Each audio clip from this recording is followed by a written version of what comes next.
Chancellor, distinguished guests and ladies and gentlemen, before I begin the opening prayer today, I'd like to welcome Archbishop Malcolm McMahon, who's the co-president of our university, and this is his first official visit to the university, so we're delighted that he's here with us today.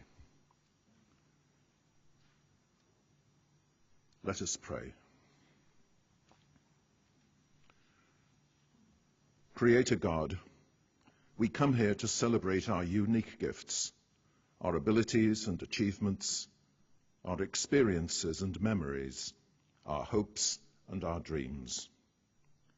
We come here to thank you for this community that brought us together, a community founded on hope, a community dedicated to growth, where our differences are celebrated, our gifts are cherished, and our unity strengthened. In this time of prayer and celebration, Lord, keep us mindful of the fellowship we have in Christ, remembering to share what you have done for us, to listen to all you have done for others, so that our faith may be deepened and our service enriched as we continue on our journey together. We ask this in the name of Jesus Christ, our Lord.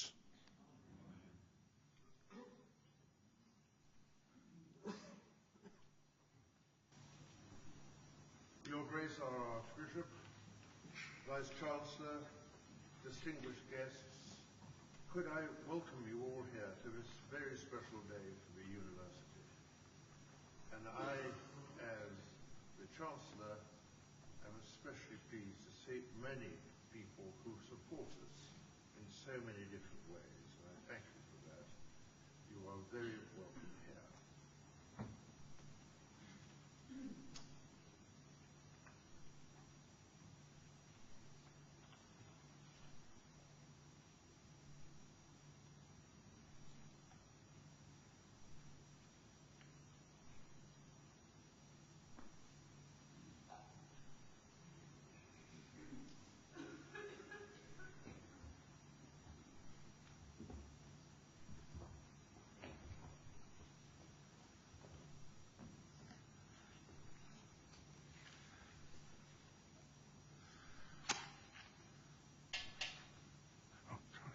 Please, Father Kelly, tell us the story of hope. Thank you very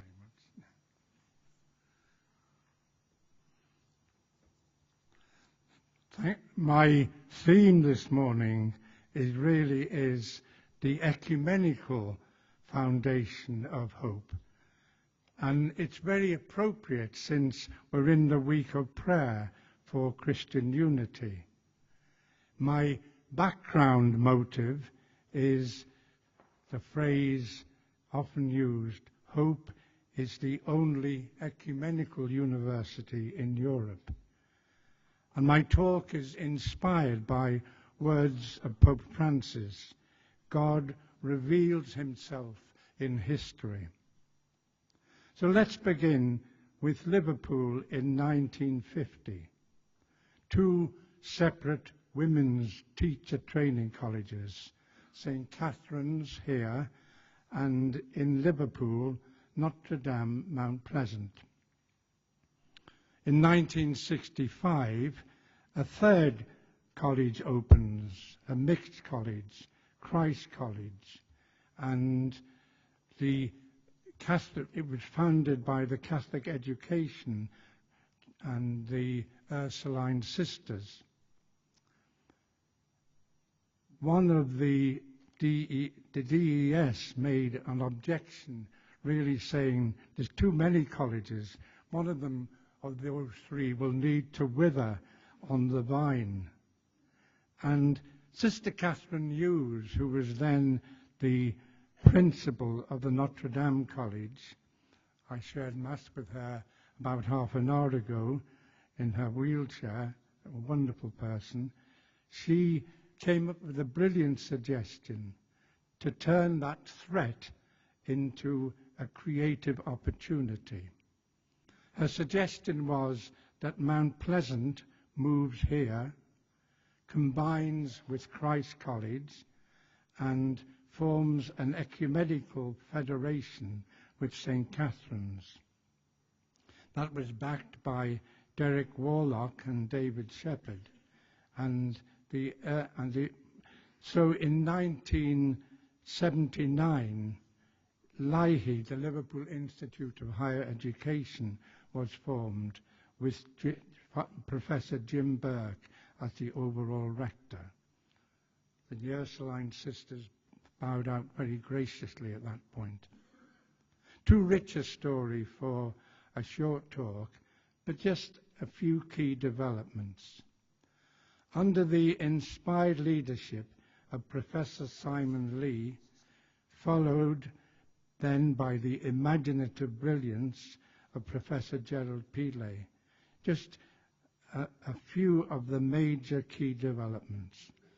The unification of the site and of the academic life, the choice of Hope as the name, full university status, the magnificent building program, totally transforming the site here, one governing body, chaired by Sister Irene Kelleher, SND, sadly who died not so long ago, but now chaired by Monsignor John Devine. The huge cornerstone development in the city with St. Francis Xavier's. The full story is told in Ken Pye's A Brighter Hope, which I recommend, if you haven't read it, to read it sometime. Building and academic and administrative structures are all vitally important for the life of Liverpool Hope University, along with the crucial element of really top-class staff. And they're all part of our celebration and Thanksgiving today.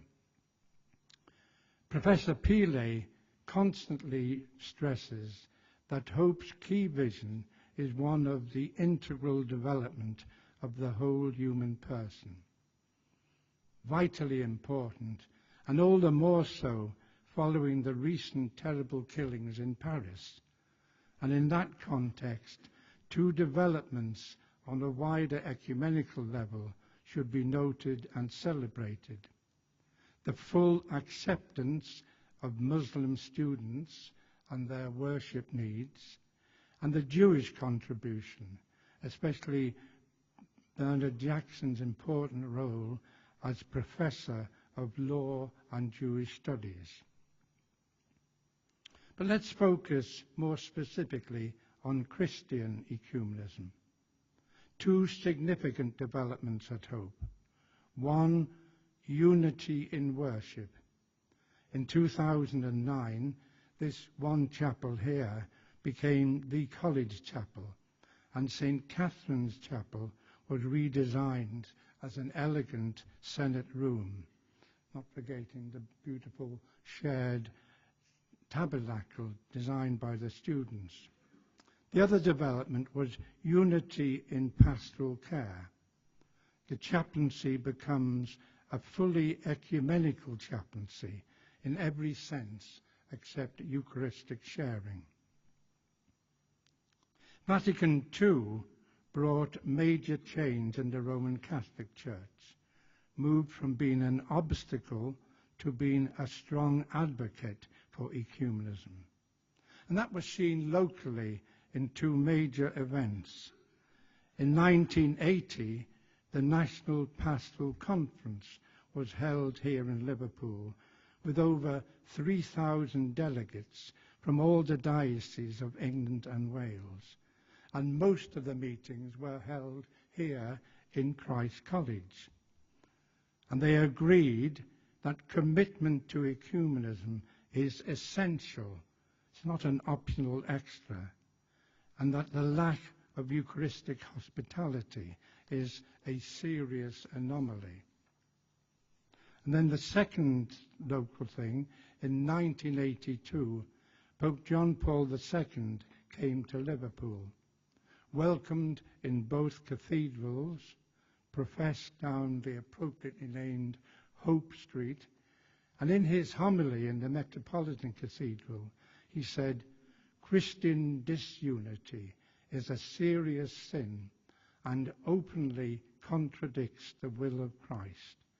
Restoration of unity is one of the main concerns of the Church today."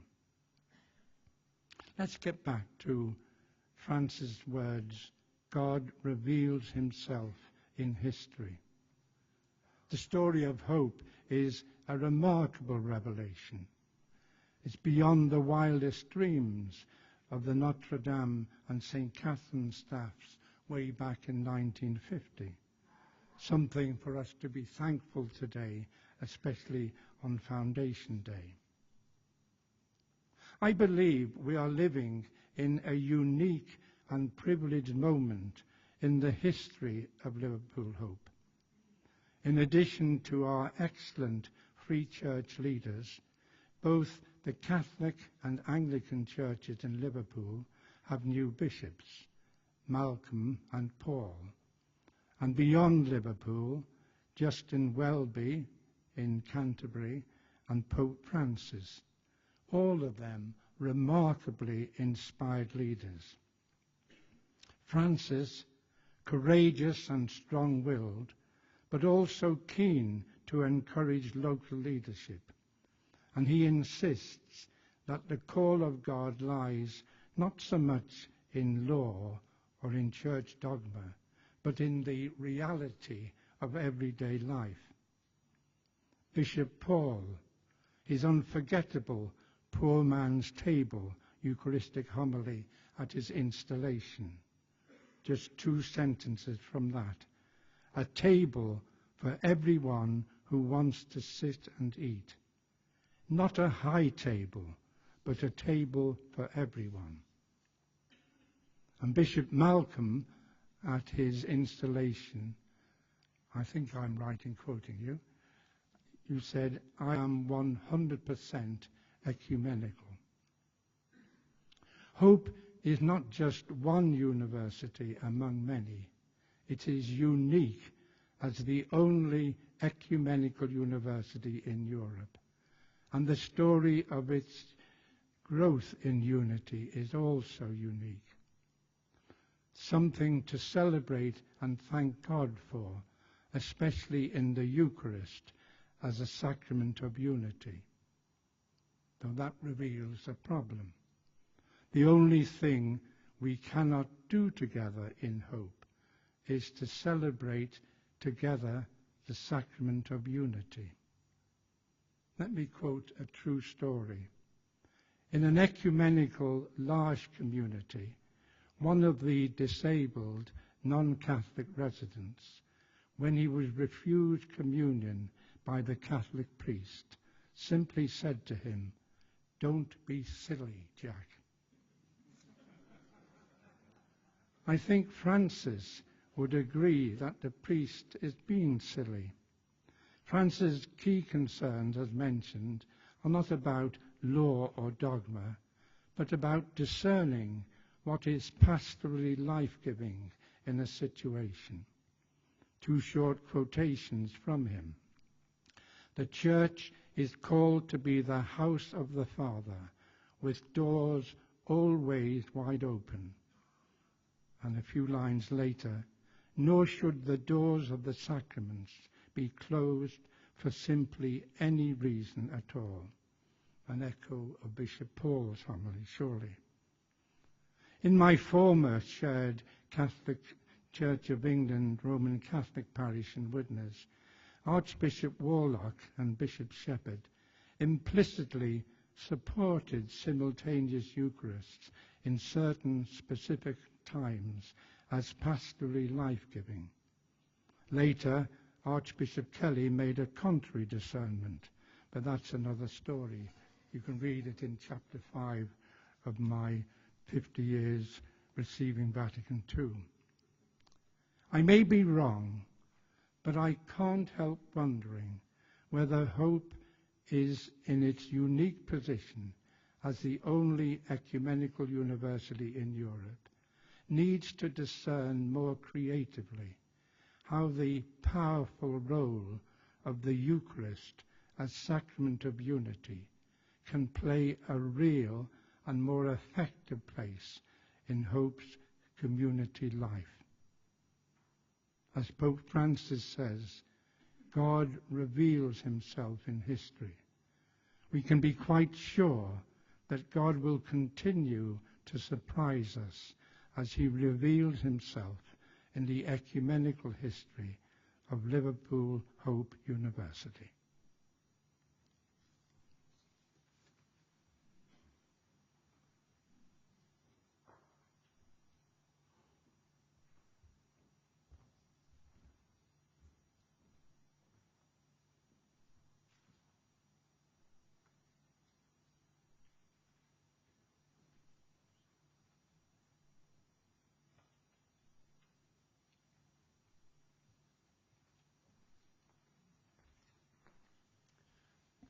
Please stand.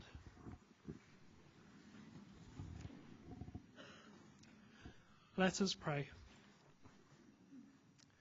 Trinity in unity, Father, Son, and Holy Spirit, we thank you for the courage and dedication of those who created this community of hope, who made it possible for us to gather together as one family and one body.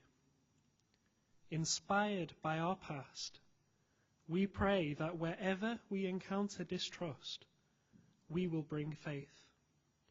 Whenever we encounter intolerance, we will bring understanding. And however we encounter division, we will bring unity. Amen.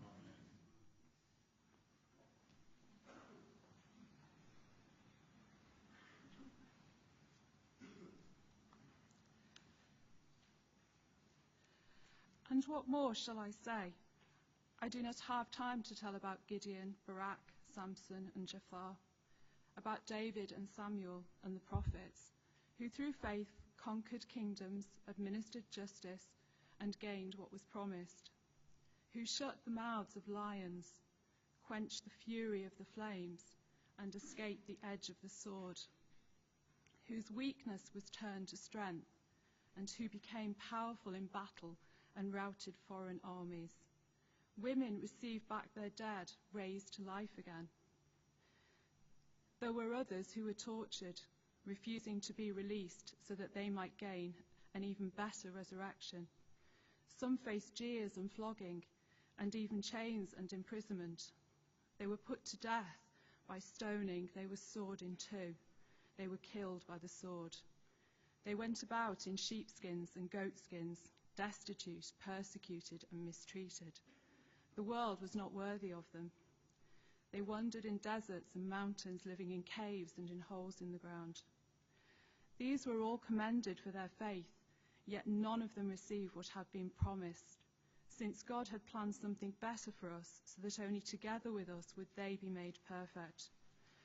Therefore, since we are surrounded by so great a cloud of witnesses, let us also lay aside every weight and sin which clings so closely, and let us run with endurance the race that is set before us, looking to Jesus, the founder and perfecter of our faith, who for the joy that was set before him endured the cross, despising the shame, and is seated at the right hand of the throne of God. This is the word of the Lord.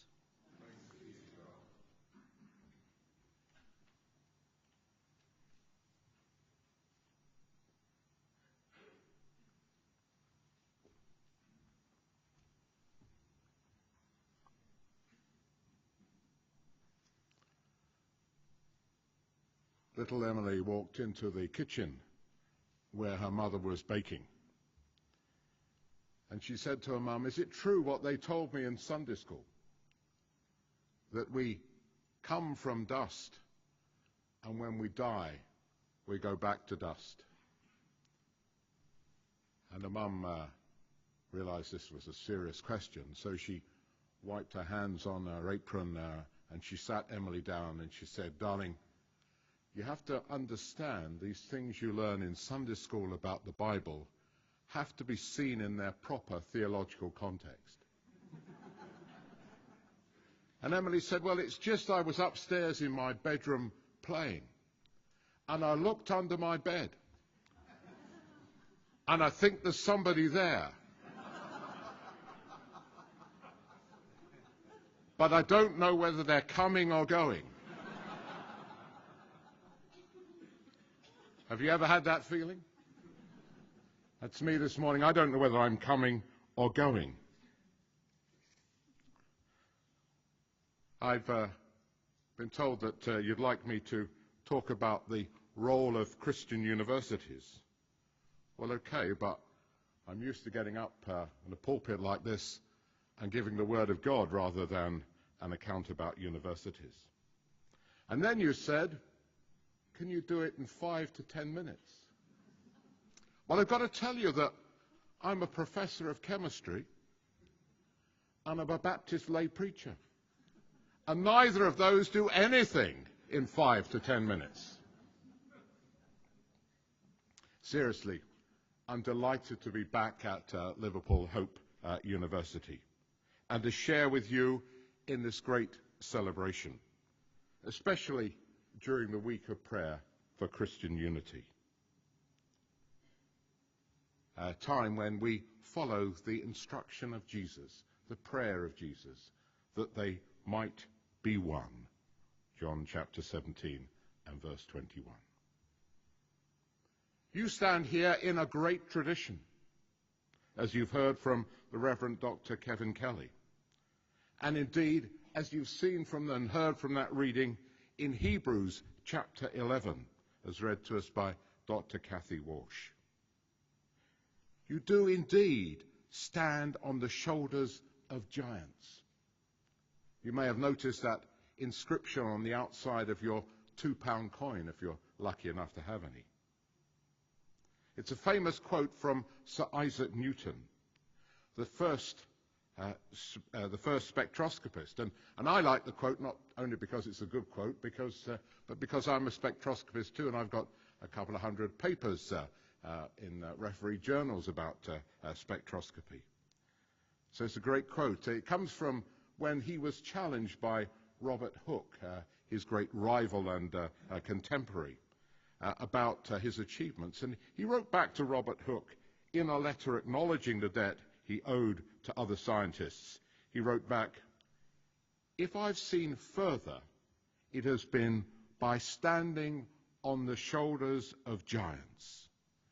And that's true of my story as a scientist, as a vice-chancellor, as a Christian. I've been privileged to benefit from the achievements and advances made by others, to build on the work of others, standing on the shoulders of giants. And that you do today. Not least the giants who had the vision for Europe's first ecumenical Christian university, built on Christian principles for all of those of faith and of no faith. Christian principles which have fueled the development of education all around the world. I just want to mention 3 principles. The principle of inclusion and access. As Paul puts it when he writes to the Galatians in chapter 3, verse 28, there is neither Jew nor Greek, slave nor free, male nor female, for you are all one in Christ Jesus. So we believe that all who are capable of succeeding and want to do so should have the opportunity in higher education, regardless of race, of class, or of family background. And the second principle I call you to uphold is that everyone through education should have the opportunity to fulfill their true potential. Because Genesis chapter 1 reminds us we are all made in the image of God. And the third principle I want you to affirm is that we all possess God-given talents we should use in the service of others. We're not given talents to bury them like that chap in Matthew chapter 25, verse 25 did. But we're given talents to use them in the service of others. So 3 principles: inclusion and access, fulfilling potential, and using our talents in service. But look, I can't go without giving you a text. And I thought I'd give you one which was easy to remember. And it comes from Isaiah chapter 1. And it comes towards the end of a rant about religious hypocrisy. And God says this in the Jerusalem Bible translation, Isaiah chapter 1, verse 17. Learn to do good, search for justice, help the oppressed. Learn to do good.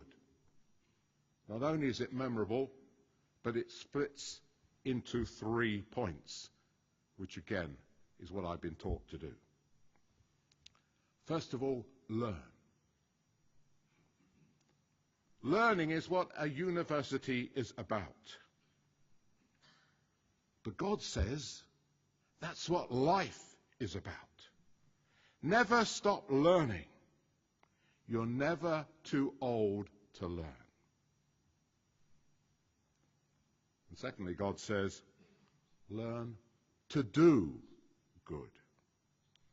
I like this to do. It's learning with a purpose. It's vocational learning. It's active learning. And this university specializes in learning with a purpose. We remember the importance of learning, but we also remember the importance of putting it into practice.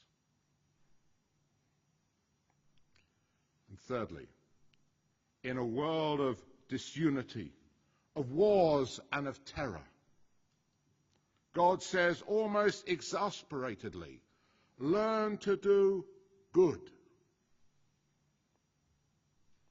Not that we're saved by doing good. The reading from Hebrews this morning reminds us of the many good men and women who did really good things, but were not saved until Jesus came. They were saved by grace. They were saved by love.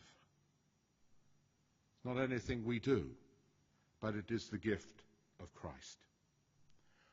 But we do good in response to that great love that we have been shown.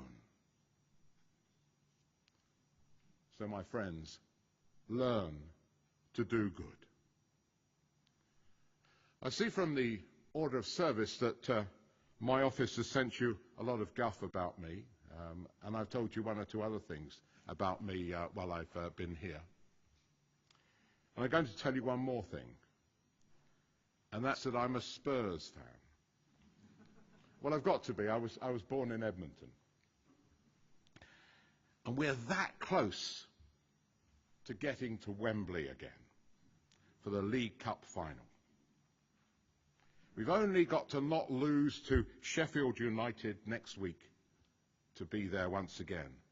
And I'm aware that in Liverpool, some of you will be hoping that Liverpool get to that final as well.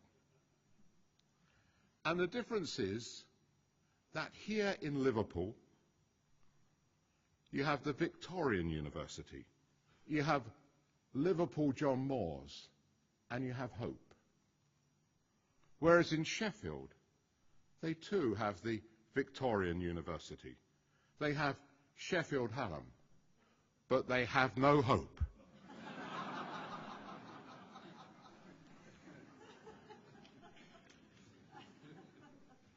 long may you bring hope to this great city, to this wonderful country, and our marvelous world. Hope rooted in Christian values of opportunity, of fulfilling potential, of serving others. And may you all continue to learn to do good.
Please stand.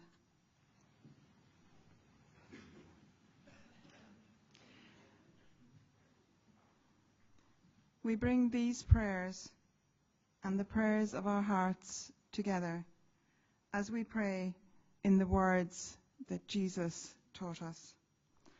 Our Father, who art in heaven, hallowed be thy name. Thy kingdom come, thy will be done on earth as it is in heaven. Give us this day our daily bread, and forgive us our trespasses, as we forgive those who trespass against us. And lead us not into temptation, but deliver us from evil. For thine is the kingdom, the power, and the glory, forever and ever. Amen.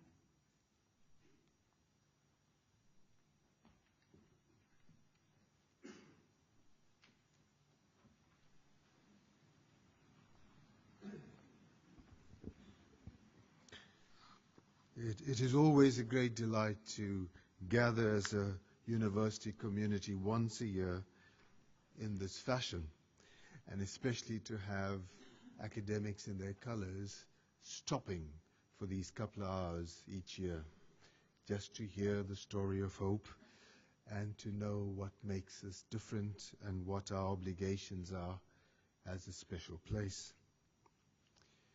And so it is important that we gather in this way, because as you know, colleagues come and colleagues go, and probably the academics who are here now were probably all, vast majority have been appointed in the last few years. So we need to hear the story, and we need to be reminded about how we came to be what we are.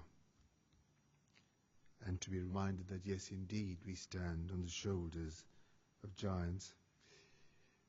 But this is also a wonderful time each year for me to make an announcement of who the winners of the Tony Grayson Scholarship are.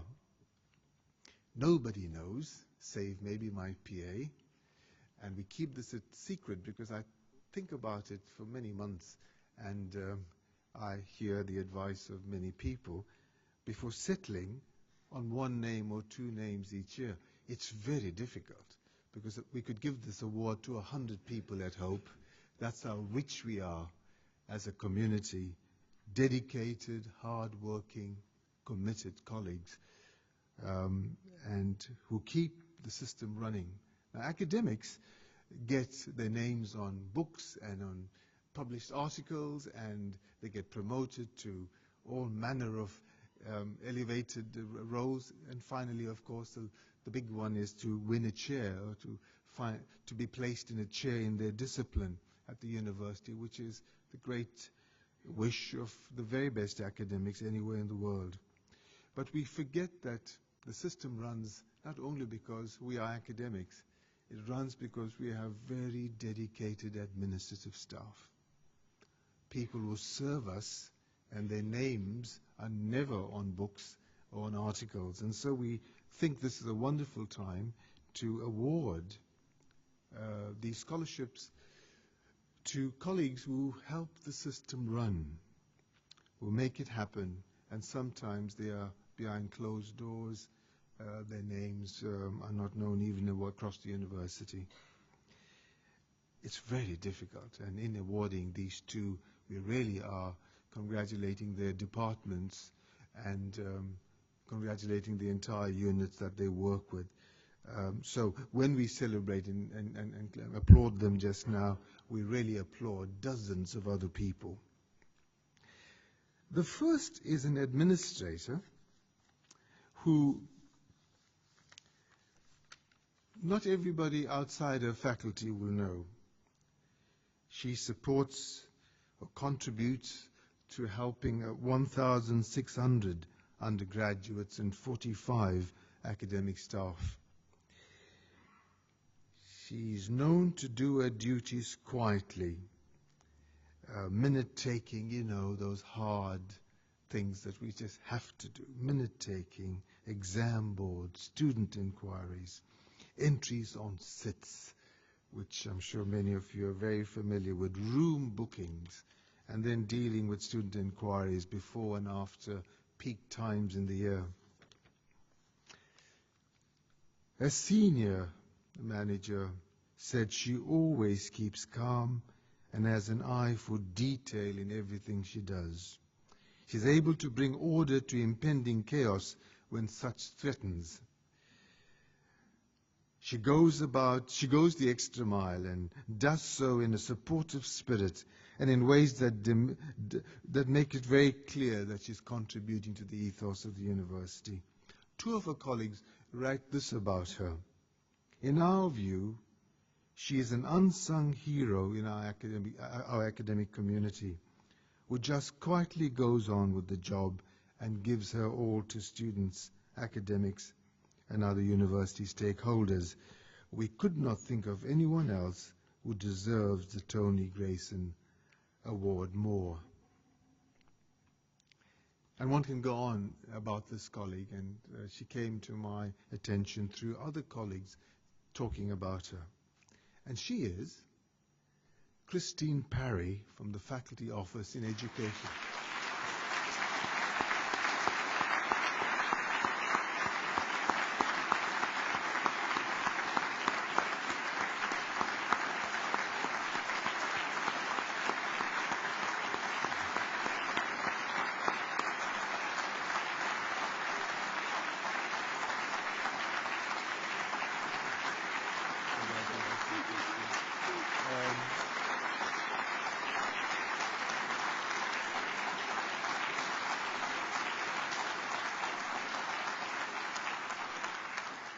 Well, you can see what a popular choice this is. Congratulations, Christine.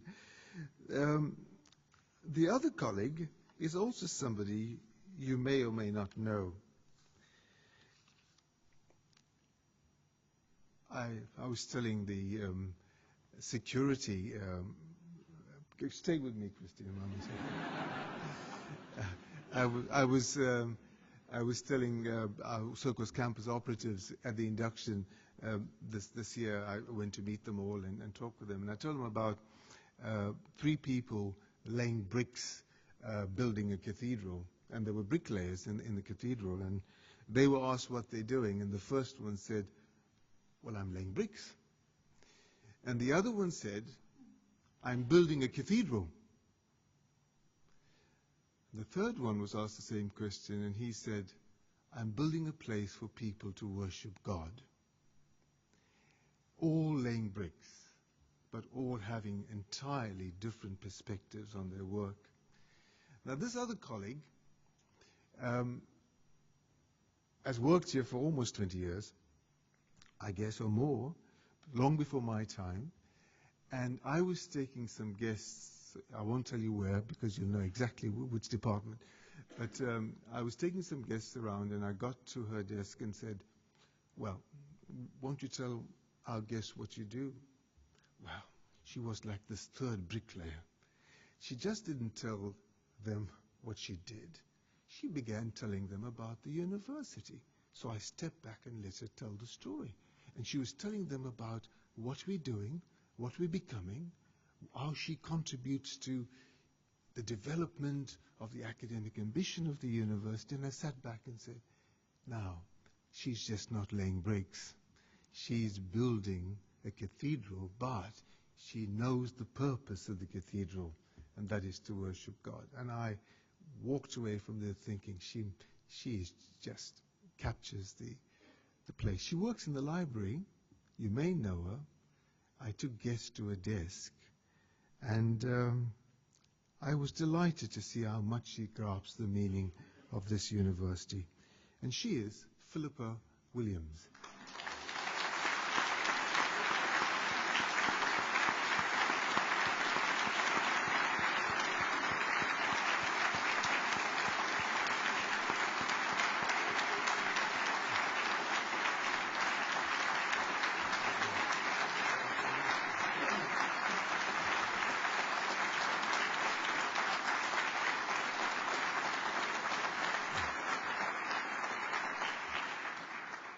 Now, this comes with a scholarship to support our colleagues in their work, but it also comes with a little certificate to acknowledge this wonderful applause you've given them. We call it the Tony Grayson Award because I was blessed with a wonderful registrar secretary who worked with me for the first 3 years I came here. It's already 9 years, I'm told. Tony Grayson was a dedicated administrator, great on detail, was a great support to me. And one Friday he went home, had a heart attack, and passed away. So we named this to honor administration. And I'm delighted today to have Stevie Grayson with us, the wife of Tony. Stevie, would you come forward and hand out these certificates, please?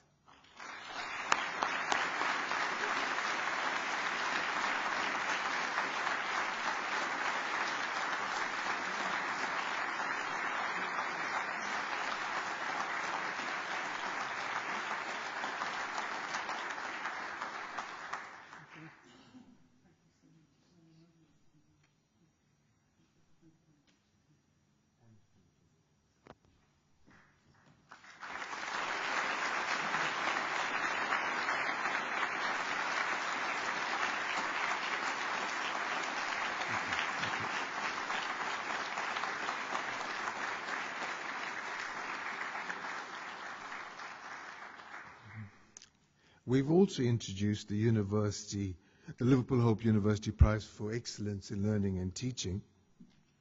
And this is done through a network of colleagues led by Dr. Penny Horn.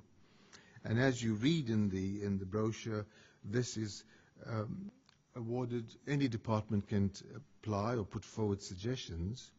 The current learning and teaching strategy was written collaboratively with all the staff at the university and was based around 10 principles of good practice. For this year, the focus of the competition, although we don't really compete here, we collaborate, but the process of the judgment, let's say, was on principle 2 of the strategy, which states that all students at Liverpool Hope will experience a coherent curriculum supported by well-designed assessments and appropriate feedback. This year, the prize has been awarded to the early childhood team, and particularly to those who teach in the Network of Hope. This is our outreach into Lancashire in Bury and Blackburn. The project was entitled Blending the Curriculum Through a Student-Led Community of Practice. This is a wonderful achievement, and I'd like to invite Dr. Alex Owen, the head of the Early Childhood Unit, and Dr. Daniela Mangione from that unit who led this project to please come forward and receive a prize from Dr. Penny Horn.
Go in peace to love and serve the Lord.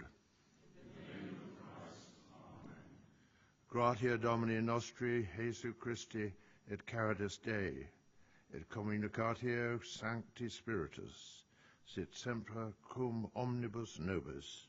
Amen.